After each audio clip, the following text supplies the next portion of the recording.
आज का फार्मूला आपके लिए आबे हयात साबित होने वाला है, संजीवनी साबित होने वाला है। एक ऐसा फार्मूला, आसान फार्मूला और सस्ता फार्मूला आपको मैं आज दे रहा हूं कि आप याद रखेंगे। आप यकीन जानिए, एक बार इसका इस्तेमाल आप करेंगे तो आप ये देखेंगे कि आप जो सेक्स के लिए बिल्कुल भी तैयार नहीं होते थे, जिसकी वजह से आप शादी नहीं कर, दोस्तों जिनका लिंग बिल्कुल भी खड़ा नहीं होता है, यानी कि सेक्स के मामले में इतनी बड़ी समस्या कि जिसकी वजह से बहुत ही ज़्यादा लोग आजकल परेशान हैं, इरेक्टाइल डिसफंक्शन। इसमें होता क्या है, जो पुरुष जननांग होता है, आपका लिंग है, वो सेक्स के लिए तैयार ही नहीं होता है। लिंग में कड़कपन नहीं आता है और लिंग ढीला पड़ जाता है। अगर बाई चांस कभी कड़कपन थोड़ा सा आता भी है, लेकिन जैसे ही आप सेक्स परफॉर्म करने के लिए जाते हैं, लिंग ढीला हो जाता है और आप सेक्स नहीं कर पाते।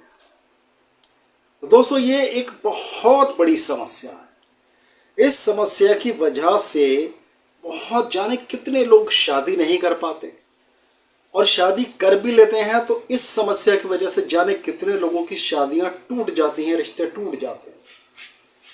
और अगर वो रिश्ते किसी तौर से चल भी रहे होते हैं तो लेकिन उसमें कलह, उससे झगड़े इस कदर होते हैं कि आखिर उसका अंजाम यही होता है कि वो रिश्ते एक दिन टूट जाते हैं। इंसान बहुत ज़्यादा परेशान हो जाता है और इस कदर डिप्रेशन में चला जाता है कि कभी कभी ऐसे केसेस देखने में आए हैं कि लोग सुसाइड भी कर लेते हैं। ऐसी समस्या से छुटकारा दिलाने के लिए आज का फार्मूला आपके लिए आबे हयात साबित होने वाला है, संजीवनी साबित होने वाला है। एक ऐसा फार्मूला, आसान फार्मूला और सस्ता फार्मूला आपको मैं आज दे रहा हूं कि आप याद रखेंगे। करना क्या है, ध्यान से सुनने की जरूरत है।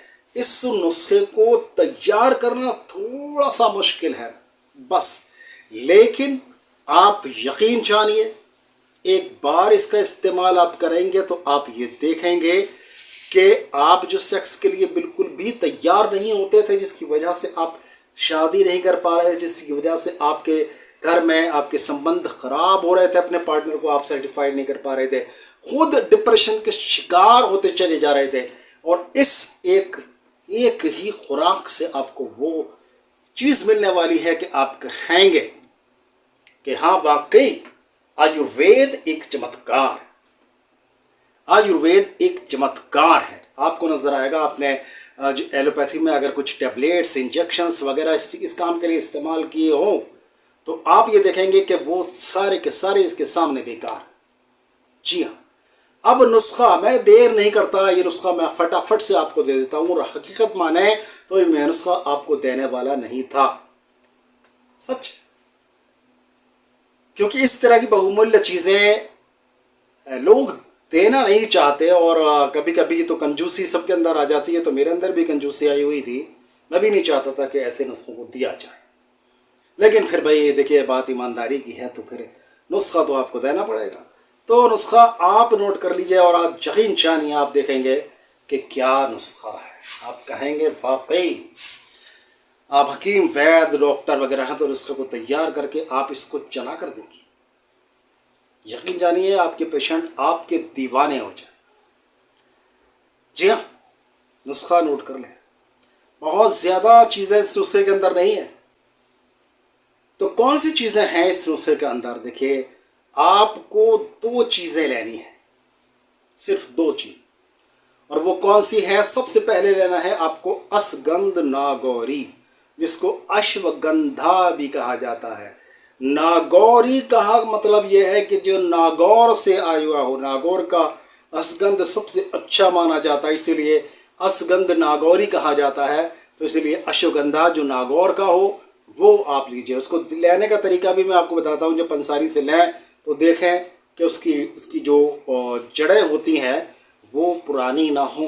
जब आप उसको तोड़ेंगे उसके अंदर से पाउडर दिखाई देना चाहिए, आसानी से वो जड़ टूट जानी चाहिए। कुछ लोग बेईमानी करते हैं, अश्वगंधा के ऊपरी पार्ट्स भी आपको उसी में तोल कर दे देते हैं और आपको नुकसान होता है, आपकी दवा पर काम नहीं करती है। दूसरी चीज़ आपको जो लेनी है वो है अकरकरहा ईरानी। अकरकरहा ईरानी, ये दो चीज़ें आपको लेनी है। ईरानी अकरकरहा जब आप लेने जाएं तो आप देखें शक्ल उसकी इस तरह की होती है, जैसे मैं आपको दिखा रहा हूँ इस तरह की शक्ल होती है। और जब आपको उसको चबाएंगे, मुंह में चबाएंगे, तो एक अजीब सी सनसनाहट पैदा होगी, आपके मुंह के अंदर एक सनसनाहट सी पैदा होगी और सुन्नी सी पैदा होगी और झंझनाहट सी पैदा होगी। आपको लगेगा कि वाकई ये बड़ी अजीब चीज़ है। जी हाँ, और अजीब असर भी रखती है। यहाँ दो चीज़ें आपने ले ली और ऐसा समझिए तकरीबन आपने ये 100 ग्राम ले ली, ठीक है, 100 ग्राम ले ली। और फिर आपको क्या करना है, इस पर ध्यान दीजिए। देखिए ये चीज़ें तो आपने ले ली और इसको आपने बारीक करके कूट लिया या पीस लिया ग्राइंडर से। पीसने के बाद में अब आपको क्या करना है, आपको लेना है बरगद का दूध। बरगद का पेड़ ये है, देखिए सामने, सब लोग जानते हैं बरगद के बारे में। तो बरगद का पेड़, उसमें से आप पत्ता तोड़ेंगे तो दूध की कई बूंदें निकल आती हैं। तो उसका दूध इकट्ठा करेंगे, कितना, 100 ग्राम।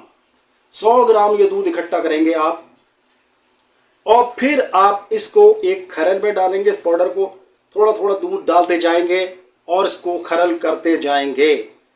इसको दूध डालते जाएंगे, खरल करते जाएंगे, दूध डालते जाएंगे, खरल करते जाएंगे। और जब ये पूरी तरह से सूख जाए, दूध इसके अंदर पूरी तरह से मिक्स हो जाए, दवाई आपकी सूखी हुई हो जाए, तब आपको क्या करना है, फिर आपको लेना है अदरक का रस। अदरक, जिंजर जिसको बोलते हैं, उसका रस निकालना है। वो भी आपको 100 ml निकालना है। 100 ml अर्क निकालने के बाद में, रस निकालने के बाद में, आपको फिर से वही प्रक्रिया दोहरानी है। फिर से आपको डालना है और इसको धीरे धीरे दूध को डालते रहना है और फिर इसको खरल करते रहना है, खरल करते रहना है। और जब ये दवा पूरी तरह से सूख जाए, तब आपको क्या करना है, तब आपको तीसरी चीज़ लेनी है और वो है पान की जड़ का रस। यानी इसको कुलिजन कहते हैं, पान की जड़ को, इसको कुलंजन भी कहते हैं और फारसी में इसको खोलंजान कहा जाता है। इसका रस भी आपको 100 ml लेना है। इसको भी इसी तरह से प्रक्रिया से गुजारना है। इसको डालना है, खरल करना है, सुखा देना है। और लास्ट चीज़ जो है वो है आपकी सत्यानाशी के जड़ का रस। ये सत्यानाशी का पौधा मैं आपको दिखा रहा हूँ। आमतौर पर बागों में, खलिहान में, खेतों में और सड़क के किनारे बहुत दिखाई देता है। इसकी जड़ निकालनी है, इसका रस निकालना है 100 ग्राम, वो भी 100 ml। और फिर उसके साथ भी यही प्रक्रिया आपको दोहरानी है, सुखा देना है पूरी तरह से इसको। अब क्या हुआ, देखिए ये आपकी दवा तैयार हो चुकी है, लेकिन अभी रुक जाइए, अभी रुके रहिए। अभी क्या करना है, ये आपने देख लिया, आपकी दवा तैयार हो गई तकरीबन। ऐसे समझ लीजिए ये सारे रस जब आप सूख जाएंगे तो कम से कम 50 ग्राम तो वजन इसका बचेगा ही। उधर 100 ग्राम, 200 ग्राम और ये 50 ग्राम वजन आपका बचता है, या 50 या 75 ग्राम सूखने के बाद में। अब ये वज़न हो गया आपका, मिसाल के तौर पर 250 ग्राम ये मेडिसिन मान लीजिए, 250 ग्राम मेडिसिन मान लीजिए। अब आपको क्या करना है, इसमें 25 ग्राम यानी कि 10वां हिस्सा इसका आपको डालना है शिलाजीत का। शुद्ध वाली शिलाजीत मिलनी चाहिए, बिल्कुल शुद्ध वाली शिलाजीत, धोखे वाली शिलाजीत नहीं। आमतौर पर कंपनियां भी धोखेबाजी कर रही है, वो नहीं, शुद्ध वाली शिलाजीत जिसको हर पैरामीटर पर परखा गया हो। आप खुद परखें, खुद जांचें, खुद देखें कि ये शिलाजीत बिल्कुल शुद्ध है। उसके बाद में आपको क्या करना है, इसको अंदर पीस कर आप शिलाजीत को भी खरल करेंगे और खरल करते करते इतना खरल करेंगे कि बिल्कुल एक ज़ात हो जाएगी, एक जान हो जाएगी, वो एक ही चीज़ बन जाएगी। उसके बाद में आपकी मेडिसिन तैयार हो चुकी है। और एक ऐसी मेडिसिन, जैसा मैंने शुरू में कहा था, आप देखेंगे, आप इसका इस्तेमाल करेंगे या कराएंगे तो इसकी तारीफ करे बिना आप रह ही नहीं सकते। ज़बरदस्त इसका एक खुराक आप लेंगे, कमाल देखेंगे।